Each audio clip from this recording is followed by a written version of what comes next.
अस्सलाम वालेकुम। उम्मीद है कि आप लोग खैरियत से होंगे। मेरा नाम डॉक्टर मोमना है और आज की इस वीडियो में हम एक बहुत ही इम्पोर्टेंट टॉपिक पे बात करेंगे। आज की इस वीडियो में हम जिस टॉपिक पे बात करना चाह रहे हैं वो है फैमिली प्लानिंग मेथड्स। हमारे यहाँ अक्सर ख्वातीन को यही नहीं पता होता कि वक्फा करने के कौन कौन से तरीके हैं और उनके पास कौन कौन सी ऑप्शंस हैं, और जो वक्फा करने के लिए कॉन्ट्रासेप्टिव मेथड्स होते हैं, मेडिसिन होती हैं, उनको इस्तेमाल कैसे किया जाता है, इसकी अवेयरनेस होना बहुत ज़्यादा ज़रूरी है। तो आज की इस वीडियो में हम उस सारे मेथड्स के बारे में बात करेंगे कि किस तरह आप लोग फैमिली प्लानिंग कर सकते हैं। तो आपने इस वीडियो को एंड तक देखना है। पाकिस्तान आबादी के लिहाज से दुनिया का 5वां बड़ा मुल्क है।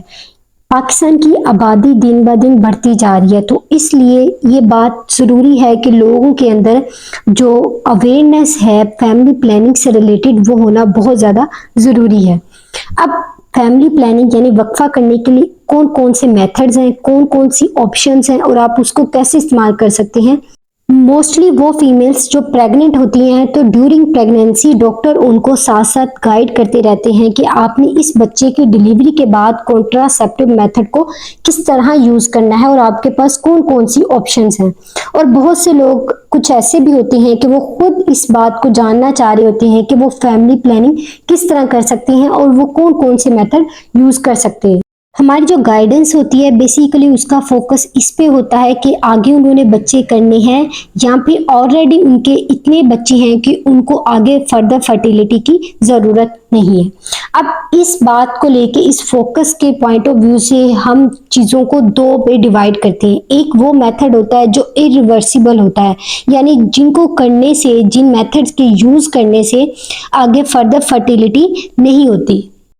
ये तो हो गया एक परमानेंट मेथड। एक दूसरे जो मेथड होते हैं वो होते हैं शॉर्ट टर्म के लिए यूज किए जाते हैं, जिसके यूज करने के बाद अगर वो थोड़ी देर के लिए उनको छोड़ते हैं तो उनकी जो फर्टिलिटी है वो दोबारा से गेन हो जाती है। आज हम बात करेंगे रिवर्सिबल मेथड्स के बारे में, यानी कॉन्ट्रासेप्टिव के वो मेथड जिसको आप शॉर्ट टर्म के लिए यूज करते हैं, फिर उसके बाद जब आप में डिजायर होती है बेबी को कंसीव करने की या फर्टिलिटी की, तो उसके बाद उसको शॉर्ट टर्म के लिए यूज किया जाता है और कुछ टाइम के बाद जब आप छोड़ते हैं तो दोबारा से फर्टिलिटी को रीगेन कर लेते हैं।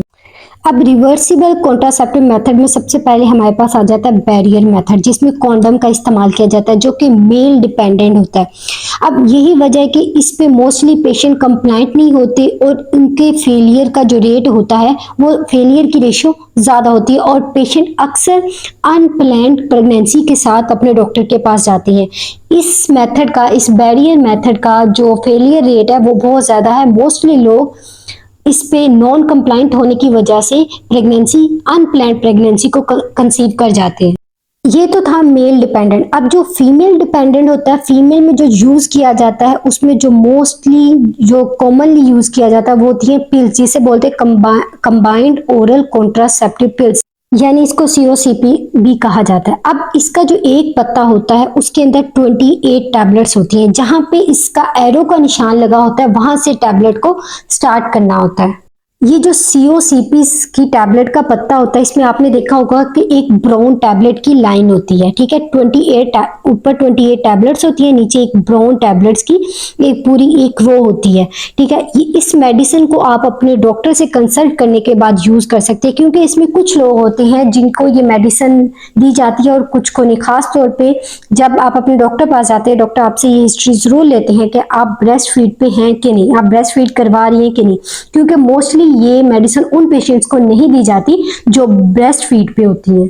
अब ऐसी फीमेल्स जो अपने बच्चों को ब्रेस्ट फीड करवा रही होती हैं उनको जो कॉन्ट्रासेप्टिव मेथड दिए जाते हैं उसमें आती है मिनी पिल्स के नाम से प्रोजेस्टेरोन ओनली पिल्स, क्योंकि ये वाली जो मेडिसिन है ये आपकी लैक्टेशन के प्रोसेस पे इंटरफेयर नहीं करती। मींस मतलब कि आप जो अपने बेबी को दूध पिला रही होती हैं उसकी मिकदार में कोई कमी नहीं करती या उसको अफेक्ट नहीं करती ये मेडिसिन। अब ये वाली पिल्स जो प्रोजेस्टेरोन ओनली पिल्स होती है, इसको एक टैबलेट डेली आपने यूज करना होता है अगर आप फैमिली प्लानिंग करना चाह रहे होते हैं। इस टैबलेट का फेलियर रेट तब ही इंक्रीज होता है जब आप अपनी पिल लेना भूल जाती हैं, यानी आप अपनी पिल की उस दिन की डोज मिस कर देते हैं, तो उस टाइम पे इसके फेलियर रेट के चांसेस बहुत ज्यादा बढ़ जाते हैं। अब वो लोग जो अपनी टैबलेट लेना भूल जाते हैं या मिस कर देते हैं, तो उस केस में उनके डॉक्टर उनको एक और टैबलेट की ऑप्शन देते हैं जिसे बोलते हैं डेपो प्रोवेरा। अब इसकी ये टैबलेट की फॉर्म में भी आता है और ये इंजेक्शन की फॉर्म में आता है, जो कि मोस्टली पेशेंट को अपनी डिलीवरी के 21st डे पे यानी कि 21वें दिन लगाया जाता है। ये इंजेक्शन दो तरह के होता है, आप इसको 3 मंथ के बाद भी लगवा सकते हैं या फिर हर मंथ के बाद भी लगवा सकते हैं।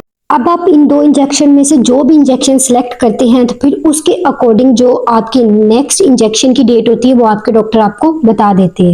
फॉर एग्जांपल, अगर आपको आपके डॉक्टर ने जो डेट दी है वो 20 अप्रैल दी है, अगर आपने उस 20 को ही जाके इंजेक्शन लगवाना है। अगर आपकी वो डेट ऊपर या नीचे हो जाती है तो इससे क्या होता है, आपकी जो अनप्लान्ड प्रेगनेंसी होने के चांसेस बढ़ जाते हैं, यानी कि इससे बहुत ज़्यादा चांसेस होते हैं कि आप कंसीव कर जाएं। तो बेहतर यही है कि जिस डेट पे आपको आपके डॉक्टर ने टाइम दिया है तो आप उसी डेट पे इस जो मेथड है, इस इंजेक्शन को उसी टाइम पे लगवाएं, ताकि जो प्रेगनेंसी अनप्लान्ड प्रेगनेंसी है वो ना हो। उसके बाद जो अगला मेथड आ जाता है जो शॉर्ट टर्म के लिए यूज किया जाता है, वो एक कैप्सूल होता है जिसे इम्प्लानॉन बोलते हैं, वो बाजू में रखा जाता है। अब इसको रखने के लिए कोई आपको बेहोश करने की जरूरत नहीं होती, ये लोकली उस जगह को बस सुन किया जाता है जहाँ पे इंजेक्शन लगाना होता है, सुन करके लोकली फिर वहां पे दवाई को रख दिया जाता है, दवाई का जो कैप्सूल होता है वो उसके अंदर रख दिया जाता है। तो ये बहुत इजी मेथड है, बहुत से पेशेंट इसके बारे में सवाल करते हैं, तो ये भी एक तरीका होता है कॉन्ट्रासेप्टिव यानी फैमिली प्लानिंग के लिए। अब अगला जो तरीका होता है जो कॉन्ट्रासेप्शन शॉर्ट टर्म कॉन्ट्रासेप्शन के लिए यूज किया जाता है, उसके बारे में ये स्पेशली ये उन लोगों के लिए है जो बार बार डॉक्टर के पास इंजेक्शन लगवाने नहीं जा सकते, या फिर वो लोग जो मेडिसिन नहीं खा सकते, या ऐसे लोग जो अपनी मेडिसिन को रेगुलरली लेना भूल जाते हैं, जिनसे पिल्स मिस हो जाती हैं, जिसकी वजह से अनप्लान्ड प्रेगनेंसी के जो चांसेस होते हैं वो बढ़ जाते हैं। और उसके अलावा वो लोग जिनको कोई ऐसी मेडिकल बीमारी चल रही होती है जिसकी वजह से वो ज्यादा अपनी दवाइयों का इस्तेमाल नहीं कर सकते, तो ऐसे पेशेंट के लिए एक और जो ऑप्शंस होती है जिसे बोलते हैं इंट्रा यूट्राइन डिवाइसेस, ये कॉपर टी के नाम से भी आती है और मायरीना के नाम से भी आती है। ये वो डिवाइसेस होती हैं जो बच्चादानी के अंदर रखी जाती है। इनका फायदा ये होता है, ये आपको लॉन्ग टर्म यानी ज्यादा अरसे के लिए आपको जो कॉन्ट्रासेप्शन यानी जो वक्फा होता है उसमें वक्फे में हेल्प देती है एक ज्यादा टाइम के लिए। इनको 3 से 5 साल तक के लिए इस्तेमाल किया जा सकता है। कॉन्ट्रासेप्शन ना सिर्फ पॉपुलेशन कंट्रोल के लिए जरूरी है बल्कि ये मदर की जो हेल्थ होती है उस पर भी बहुत ज्यादा इफेक्ट रखता है। फॉर एग्जांपल, अगर बेबी में अगर आपके बच्चों के दरमियान वक्फा कम होता है, उसकी वजह से माँ के अंदर बहुत ज्यादा न्यूट्रिशनल डेफिशिएंसी होती है, खून की कमी होती है, जिसकी वजह से उनको अनीमिया होता है। तो इसलिए बर्थ स्पेसिंग का जो नॉलेज है, उसकी अवेयरनेस है, वो होना बहुत ज्यादा जरूरी है। उम्मीद करती हूँ कि कॉन्ट्रासेप्शन से रिलेटेड ये वीडियो आपको पसंद आई होगी। अगर आपको कोई क्वेश्चन हो तो आप मुझसे कमेंट सेक्शन में पूछ सकते हैं। उम्मीद करती हूँ कि वीडियो आपके लिए हेल्पफुल रही होगी। अगर आप चाहते हैं कि मैं इस तरह की और वीडियो बनाऊं तो आप मेरे चैनल को सब्सक्राइब करें और मेरी वीडियोस को लाइक करें। उसके अलावा अगर आपका कोई क्वेश्चन है तो मुझसे पूछ सकते हैं। मिलते हैं नेक्स्ट वीडियो में, तब तक के लिए अल्लाह हाफिज़।